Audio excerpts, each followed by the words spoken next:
또 대승열반경 제8권 열애성품을 계속해서 공부하겠습니다. 지난 시간에 열애성품에는 성문은 우유와 같고 연각은 낙과 같고 보살은 생수나 숙수와 같고 재불세조는 재우와 같다고 비유한다는 말씀까지 드렸습니다. 그에 관련된 172페이지 경전 내용을 보겠습니다. 부처님께서 계속해서 말씀을 이어가십니다. 소젓, 여기서는 소젓은 생유, 정제되지 않은 바로 젖에서 짠 그런 우유를 우유라고 생각하시면 되겠습니다. 소젓이 없어지는 인연으로 타락이 되나니 어떠한 인연인가? 괴는 것과 가열하는 것이다. 여기서 괴는요, 잔 돌릴 작자가 그 옆에 가로쳐져서 글자가 써져 있잖아요. 그 괴라고 하는 거는 막 돌리는 겁니다. 네, 그 인도에서는 커드를 요구르트를 만들 때 막 이렇게 그 안에 막대기를 집어넣고 막 돌리거든요. 돌리고 거기에 조금 따뜻하게 열을 가하면 아주 맛있는 요구르트가 됩니다. 그래서 그거를 말하는 것으로 보입니다. 괴는 것과 가열하는 것이다. 그러므로 인연으로 생긴다는 것이며 내지 제호가 되는 것도 그와 같으니 그러므로 젖, 생유 가운데 결정코 타락이 우유가 없다고 말할 수 없으며 다른 데서 생겨난다면 젖을 여의고 생유를 여의고 있게 되는 것이니 이런 일은 있을 수 없느니라. 선남자여, 명과 밝음과 무명, 밝지 않음도 그와 같아서 만일 번뇌의 결박과 함께하면 무명이라 하고 모든 선한 법과 함께하면 명이라고 하는 것이기 때문에 그러므로 두 가지 모양이 없다고 내가 말하는 것이니라. 이런 인연으로 내가 먼저 말하기를 설산에 비라는 풀이 있는데 소가 먹으면 제호가 된다고 한 것이니 불성도 그와 같으니라. 네, 소는 나쁜 풀을 먹어도 독풀을 먹어도 좋은 우유를 만들지 않습니까? 그래서 그와 같다는 말씀을 하고 계시는 것 같습니다. 이어서 보겠습니다. 선남자야, 중생이 박복하여 그 풀을 보지 못하듯이 불성도 그와 같아서 번뇌가 덮여서 중생들이 보지 못하느니라. 마치 바닷물이 비록 한결같이 짜지만 그 속에도 젖과 같이 아주 훌륭한 맛의 물이 있으며 설산에 비록 여러 가지 공덕으로 많은 약초가 있지만 그 설산 안에는 독한 풀도 있듯이 중생의 몸도 그러하여 비록 독사 같은 사대, 여기서는 사대는 사람의 몸을 말하는데요. 지수, 화, 풍, 곧 땅, 물, 불, 바람의 네 가지 원소적인 요소를 사대라고 합니다. 그 사대에 종자가 있지만 그 독사 같은 사대의 종자가 있지만 그 가운데에도 묘한 약이 있으니 그것이 바로 불성이며 이는 만들어되는 것이 아니요 다만 번뇌에 덮여 있으므로 찰리, 바람은, 비사, 수타들이 여기서는 아까 지난 시간에 말씀드렸던 것처럼 사성계급을 말하는 겁니다. 찰리는 크샤트리아를 말하는 거고요. 바라문은 바라문이고 비사는 바이샤, 상공계급, 수타는 수드라, 맨 낮은 계급을 말하는 거죠. 그 사성계급들이 누구나 번뇌를 끊기만 하면 불성을 보아 위없는 보리를 이루느니라. 마치 허공에서 번개와 우레라고 하는 거는 막 천둥 동반한 그런 번개를 말하는 거겠죠. 그런 번개와 우레, 천둥이 구름을 일으키면 모든 코끼리의 어금니에 꽃이 생기고 우레가 없으면 꽃이 생기지 않고 이름도 없듯이. 네, 이게 무슨 말일까요? 네, 저도 조금 생각을 해봤는데요. 제 생각에는 이게 막 번개와 천둥이 치면 놀라지 않습니까? 코끼리가 사람도 놀라고 이제 코끼리도 놀라게 되면 막 입을 쩍쩍 놀라면 입을 이렇게 벌리잖아요. 입을 벌리면 그 안에 어금니가 다 보이지 않습니까? 어금니 안에 그 문양이 꽃 모양으로 돼 있잖아요. 그래서 그 꽃 모양이 생긴다라는 것을 이렇게 표현을 한 것으로 보입니다.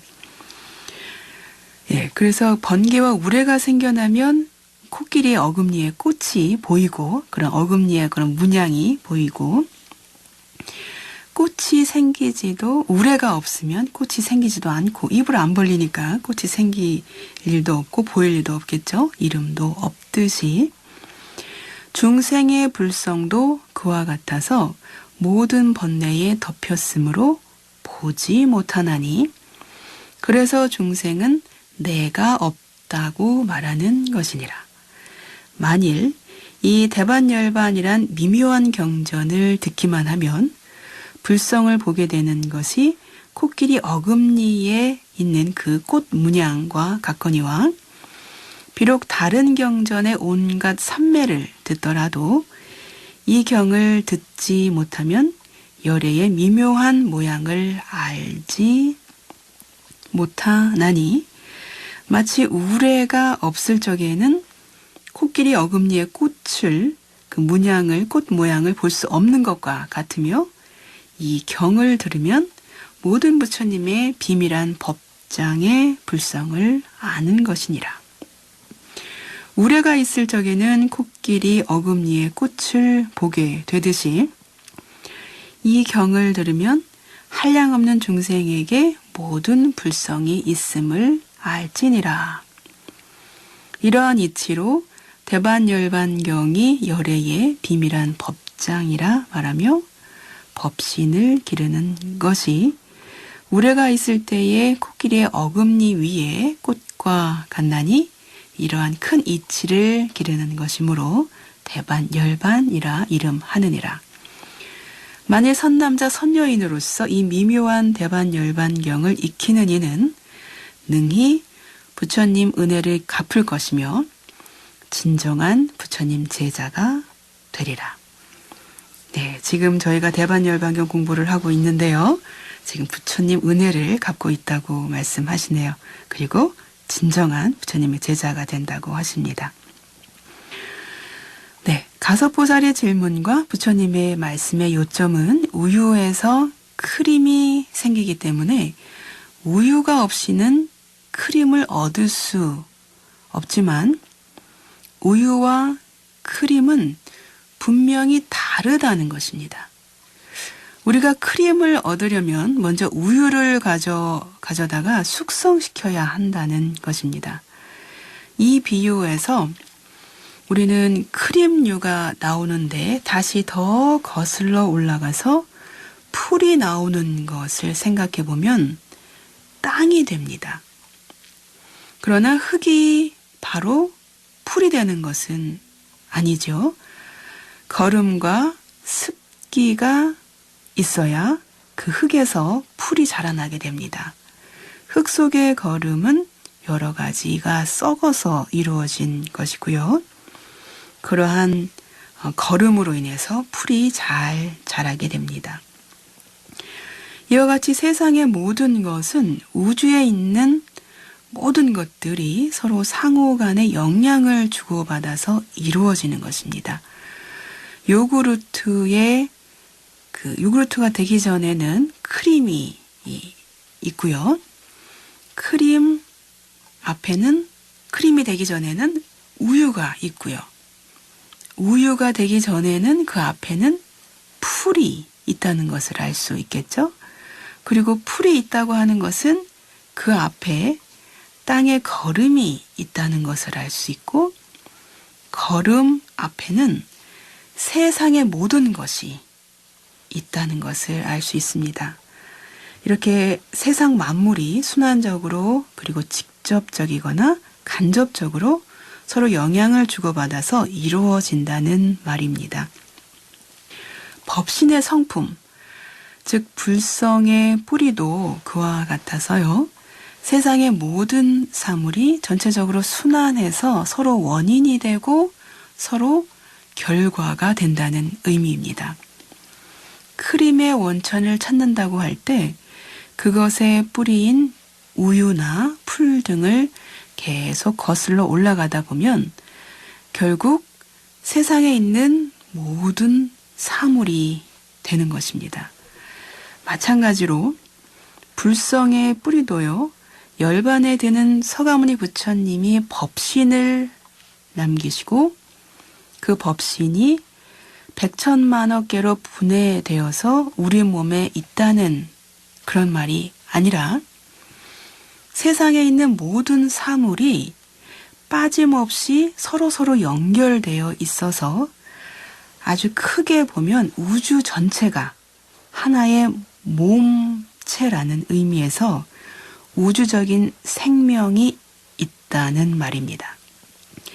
개별체의 입장에서 볼 때는 죽음이 있겠지만요. 전체의 입장에서 보면 우주 몸체의 움직임이나 이동과 같다는 것입니다. 개인을 버리고 우주적인 법신의 자리로 돌아갈 때 상호 의존의 상태에 있는 세상의 만물 또는 우주적인 몸체가 있는 그대로 보인다는 것입니다. 하지만 중생들은 불성을 가지고 있다고 해도 그것을 알아보지 못합니다. 부처님께서는 중생들이 불성을 볼 수 없는 것을 여러 가지 비유를 들어서 설명하고 계십니다. 다음은 그것과 관련된 비유입니다. 173페이지입니다. 가섭보살과 부처님의 대화입니다. 세존이시여, 불성은 어찌하여 깊고 깊어서 보기도 어렵고 들어가기도 어렵습니까? 선남자여, 여러 시각장애인들이 눈을 치료하려고 용한 의사에게 찾아갔는데 의사가 쇠젓가락으로 눈의 막을 째고 한 손가락을 들어 보이면서 보이느냐고 물었다. 시각장애인이 아직도 보이지 않는다고 대답하자 다시 두 손가락 또는 세 손가락을 들어 보이니 그때서야 조금 보인다고 대답하는 것 같이 선남자여, 이 대반열반의 미묘한 경전도 열애가 아직 말씀하시지 않았을 때는 그와 같아서 한량없는 보살들이 모든 바라밀과 내지 10주를 구족하게 행하더라도 불성을 보지 못하다가 열애가 이 경을 말한 뒤에야 조금 보았으며 보고는 모두 말하기를 이상하옵니다 세존이시여, 우리가 한량없는 생사에 헤매면서 항상 내가 없다는 소견에 의욕되었나이다 라고 하느니라. 선남자여, 이와 같이 보살이 지위가 십지에 올라서도 불성을 분명하게 보지 못하거늘 하물며 성문 연각들이 어떻게 볼 수 있겠느냐. 네, 여기서 지난 그 전에도 제가 한번 말씀을 드렸는데요. 여기서 성문이라고 하는 수행자들은 부처님의 음성을 직접 들은 사람이라는 뜻으로요. 초기 불교에서의 불제자들, 부처님의 제자들을 이르는 말이고요. 연각은 부처님께서 세상을 떠나신 후에 그때는 부처님의 음성을 들을 수가 없었기 때문에 스스로 연기의 이법을 통해 깨달음을 얻는 사람을 연각 또는 독각이라고 한다고 말씀드린 바 있습니다. 대승의 관점에서 이들을 소승, 수행자라고 폄하했던 것입니다. 네, 그래서 성문 영각들이 어떻게 볼 수 있겠느냐라고 말씀을 하십니다. 네, 이어서 말씀을 이어가십니다. 또 선남자여, 마치 허공의 기러기를 쳐다볼 적에 허공인지 기러기인지 모르다가 자세하게 보고야 어렴풋이 보이듯이 십주보살이 열애의 성품을 조금만 보는 것도 그와 같거늘 하물며 성문 영각들이 볼 수 있겠느냐. 선남자여, 술 취한 사람이 먼 길을 떠날 적에 어렴풋이 길을 짐작할 수 있듯이 십주보살이 열애의 성품을 조금만 보는 것도 그와 같으니라. 선남자여, 목마른 사람이 넓은 벌판에 여행할 적에 목마름이 급하여 물을 찾다가 나무숲에 흰 학이 있는 것을 보았으나 이 사람이 정신이 나가 나무인지 물인지를 분별하지 못하고 자세히 보아서야 흰 학과 나무숲을 알아보듯이 선남자여, 십주보살이 열애의 성품을 조금만 보는 것도 그와 같으니라. 선남자여, 어떤 사람이 백천유순쯤 먼 큰 바다 가운데 있으면서 멀리 큰 배의 망루 집을 바라보고 망루인가 허공인가 의심하다가 오래오래 보고서야 비로소 결정한 마음이 생겨 망루인 줄을 알듯이 십주보살이 자기의 몸속에서 열애의 성품을 보는 것도 그와 같으니라. 선남자여, 어떤 왕자가 허약한 몸으로 밤이 새도록 놀다가 이튿날 새벽에 모든 것을 보아도 분명하지 못하듯이 십주보살이 자기의 몸에서 열애의 성품을 보는 것도 그와 같아서 매우 분명하지 못하니라.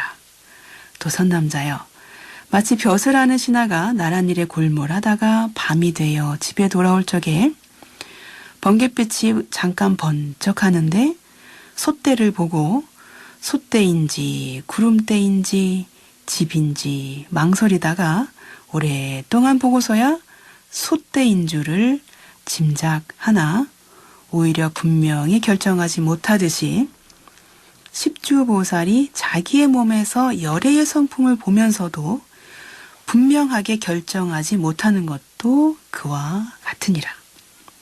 또 선남자여, 계행을 가지는 비구가 벌레 없는 물을 보면서도 벌레 비슷한 모양을 보고 꾸물꾸물하는 것이 벌레인가 티끌인가 망설이다가 오래오래 보고서야 비록 티끌인 줄을 짐작하지만 오히려 분명하지 못하듯이 십주보살이 자기의 몸에서 열애의 성품을 보는 것도 그와 같아서 분명하지 못하니라. 또 선남자여, 어떤 사람이 어스름한 밤에 멀리 있는 아이를 보고 소인지 사람인지 새인지 망설이다가 오래오래 보고는 아하, 어린아이인 줄을 짐작하지만 오히려 분명하지 못하듯이 십주보살이 자기의 몸에서 열애의 성품을 보는 것도 그와 같아서 분명하지 못하니라. 또 선남자여, 어떤 사람이 으스름한 밤에 보살의 화상을 보고 보살의 화상, 그림을 보살의 그림인지 화상인지 자재천의 화상인지 대범천의 화상인지 옷이 퇴색되었는가 생각하다가 오래오래 보고는 비로소 보살의 화상인 줄 짐작하지만 그래도 분명하지 않아서 십주보살이 자기의 몸에서 열애의 성품을 보는 것도 그와 같아서 분명하지 못하는 것이니라. 네, 오늘 여기까지 하겠습니다. 부처님의 유언을 마음에 새기며 오늘의 경전 공부를 마치겠습니다. 형성된 것은 모두 소멸하기 마련인 법이다. 게으르지 말고 부지런히 정진하라.